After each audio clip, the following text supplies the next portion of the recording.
All right, so get ready to dive into the world of therapy with me today. All right. We're going to do a deep dive into this blog post from a multicultural counseling service Okay. that really got me thinking about this idea of a good enough therapist. Yeah. You know, sometimes you hear that phrase and it almost sounds like settling for less, right? Right. But this post dives into what it really means. Okay. And I have to admit, Yeah. my first reaction was, wait, being nice isn't enough? Aha. So to help us unpack all of this, we have an expert joining us today who has spent years working in this field. Thank you. So I'm curious to get your initial thoughts Sure. when you hear that phrase, Yeah. good enough therapist. Well, I think what's fascinating is that the blog post really highlights Yeah. how being a therapist is about so much more than just surface level niceness. You know, think about it. Yeah. You wouldn't go to a doctor who had only read a book about medicine, Right. right? You would want someone with years of training and hands-on experience. Right. It's the same with therapy. That's such a great analogy. Yeah. It makes you realize there's this depth of knowledge and skill Absolutely. that goes into being an effective therapist. And speaking of those deeper layers, the blog post really emphasizes the importance of empathy, Yes. even quoting Nelson Jones, Oh, yeah. who says, clients like to feel understood on their own terms by counselors and helpers. That feeling of being understood seems so crucial, wouldn't you say? Oh, absolutely. Empathy is really like the cornerstone of building trust and rapport with clients. Yeah. It's about connecting with them on an emotional level Okay. and truly trying to step into their shoes and see the world from their perspective. So it's like walking a mile in their moccasins, but on an emotional level. Exactly. Okay, but does that mean just agreeing with everything the client says? Because if you're trying to help them see things differently, how can you be empathetic while still challenging their perspective? Right. Well, that's where the nuance of empathy comes in. Okay. It doesn't mean you have to share the client's exact viewpoint, but you do have to get where they're coming from. Right. Imagine, someone coming in heartbroken after a breakup. Sure. Even if you think their ex wasn't a good match, Okay. you can still acknowledge the pain they're feeling without invalidating their experience. That makes total sense. Yeah. So it's more about validating their feeling Exactly. than validating every single thought. Right. Now, building on this idea of empathy, Okay. the blog post also brings up unconditional positive regard. They actually use the example of how conditional love from a parent can be damaging. Right. So how does this concept translate to the world of therapy? Well, unconditional positive regard, or UPR as it's often called, is about accepting the client Okay. for who they are without judgment or conditions. So think about it this way. Yeah. If a therapist only worked with clients they deemed worthy or likable, it would create this power imbalance that could be incredibly harmful. Right. UPR ensures that the client feels safe and accepted no matter what they bring into the therapy room. That really highlights how crucial that is Yeah, for creating that safe and supportive environment. absolutely. The post goes on to say that therapists also need to be genuine. Yes. They even quote Egan, who says, genuine people are at home with themselves and therefore can comfortably be themselves in all their interactions. I love that quote. Yeah. But how does genuineness actually show up in therapy? Okay. What does that look like in practice? Well, it's about authenticity and transparency. When a therapist is genuine, they're not hiding behind some professional mask. Okay. They're present, they're engaged, Right. and real with the client. Yeah. It's like saying, you can be yourself here and I'll be myself too. Yeah. And this creates a space where vulnerability and trust can flourish. It sounds like genuineness allows both the therapist and the client to show up as their true selves, which seems essential for creating that strong therapeutic relationship. Absolutely. Now, the blog post also mentions a whole list of additional skills. Okay. Attending, listening, paraphrasing, reflecting. At first glance, these seem pretty basic, don't they? You're right. Those skills might seem obvious, Yeah. but they really form the bedrock of all effective therapy. Okay. They're like the foundation of a house. You can't build anything meaningful without them. Right. Without attending, which means being fully present and focused on the client. You can't truly listen. Right. Okay. And without listening, how can you accurately paraphrase or reflect what the client is sharing? So it's like these seemingly simple skills create the conditions for that deeper therapeutic work. Exactly.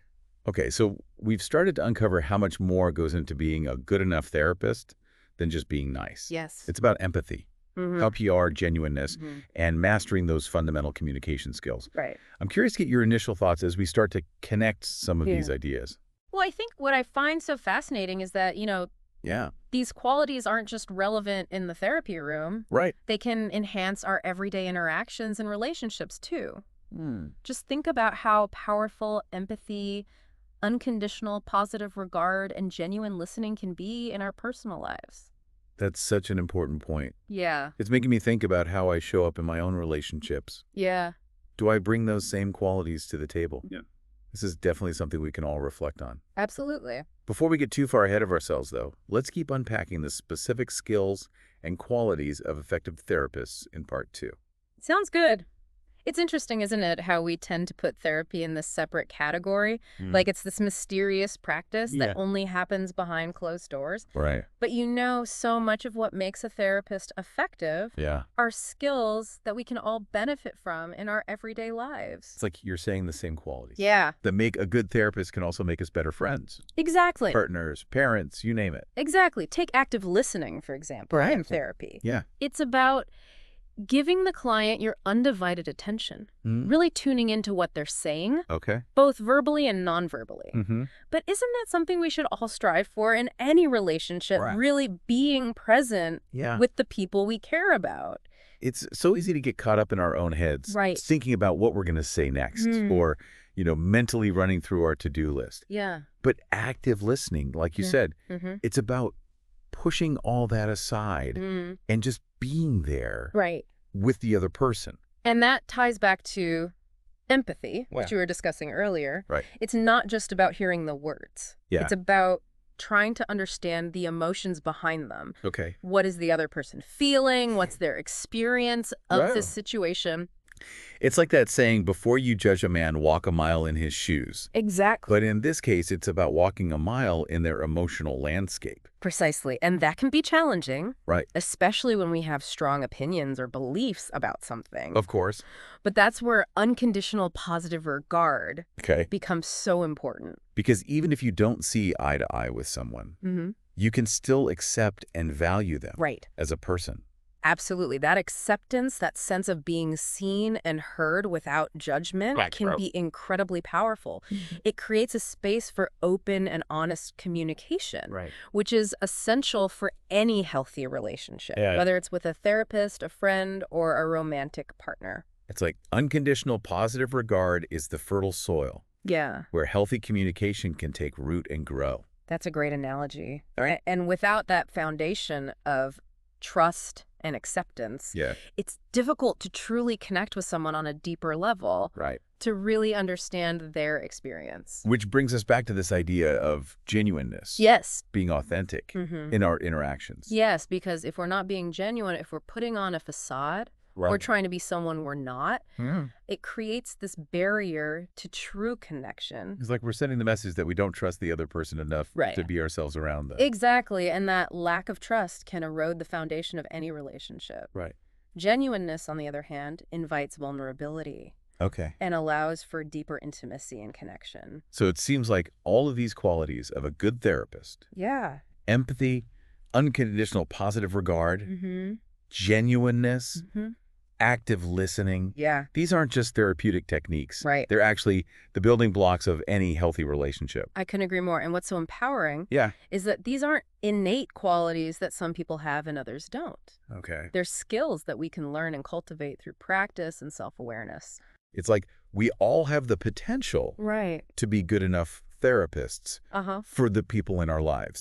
Not literally, of course, but in the sense of bringing those same qualities of empathy, acceptance, genuineness to our interactions. Exactly. It's about approaching our relationships with the same level of intentionality and care that a skilled therapist brings to the therapy room. That's an inspiring thought. It's like we're all capable of creating more supportive, understanding, and authentic relationships. Absolutely. But before we get carried away applying this to our own lives, let's dive back into the specifics of what makes a therapist effective.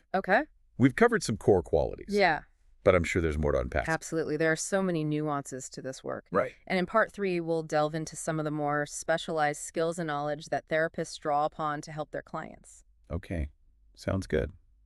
Welcome back to our deep dive into the world of therapy. Thanks for having me. It's been so fascinating to explore what makes a therapist good enough. Yeah. Going beyond that simple idea of just being nice.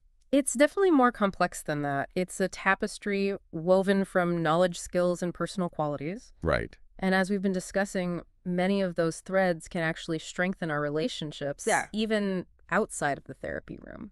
We talked about empathy, unconditional positive regard, genuineness. Right. Even those foundational communication skills that we sometimes take for granted. Absolutely. But I'm curious, is there anything else that stands out to you as being absolutely crucial for a therapist to be truly effective? You know, one thing that immediately comes to mind is the ability to hold space for difficult emotions. Think about it. People often come to therapy feeling lost, overwhelmed, maybe even terrified. Right. A good therapist needs to be able to sit with those big emotions and create a safe space where the client can process them without feeling judged or dismissed.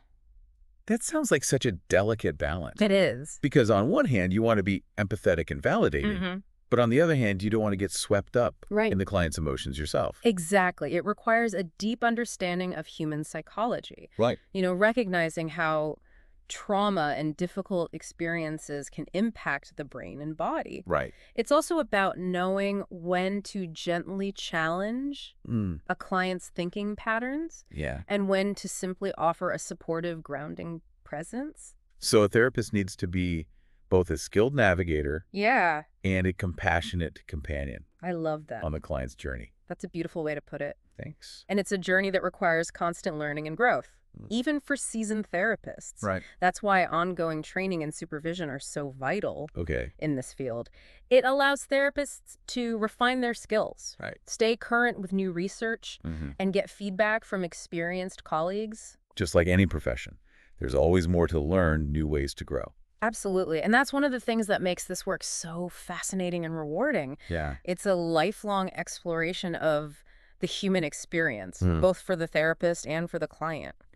That really highlights how therapy is about so much more than just fixing problems. It's about embarking on this journey of self-discovery and personal growth. Precisely. It's a space where people can connect with their authentic selves, heal old wounds, and create a more fulfilling and meaningful life.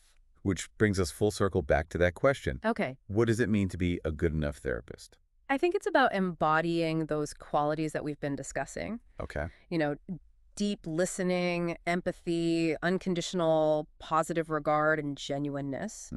It's about being a skilled guide who can hold space for difficult emotions and support the client's growth. Yeah. It's about being present, compassionate, and dedicated to helping others navigate the complexities of being human. It's a high calling for sure. It is. But as we've discovered in this deep dive, the qualities that make a therapist good enough are also the qualities that can enrich our lives and relationships outside of the therapy room.